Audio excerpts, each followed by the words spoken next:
Jack here, and I've got with me the VIOFO A119 version 3 1440p dash cam. This is a very nice small footprint dash cam, and I've been using it for about 6 months now and have had zero issues. The camera clips into this GPS mount here, which is really nice and sturdy, and you can pop it out whenever you need to. The USB cable is a mini USB that plugs into that GPS module. You could run it without the GPS module if you wanted to. That cable that's included is about 12 feet, and I was able to pretty much hide it completely out of sight, which I was happy about. I was able to move it up beyond the mirror here, tuck it into the framing of the vehicle, down the A-pillar, into the dash crease there, underneath here, and into and underneath the steering column. You cannot see it when you open the door.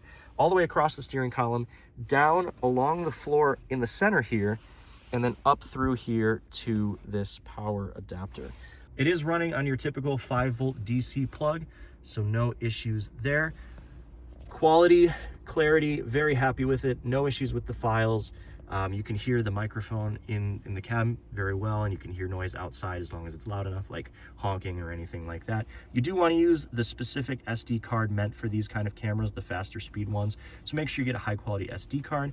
I like that there's no light on this when it's running except for this little record light. You have the option to turn that off in the menu, but I like to keep it on just to know that it's running. If you do see an incident or a hazard or something like that, you can hit this hazard button, which will trigger the lock mode, which will lock the current file, preventing it from being overwritten in loop recording. Once that file is done, I've got it set to 3-minute loop recording. You can set it to other amounts of time. But once that file is finished, that will go away and it'll continue to operate as normal. Now, I chose this specific camera because it was simple, it was small, and it doesn't have a lithium-ion battery.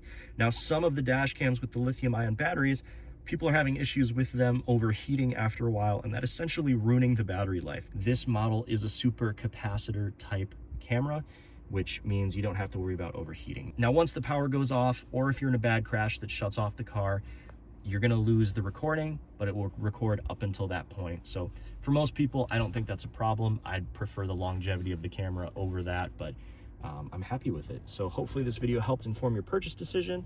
I'll see you in the next one.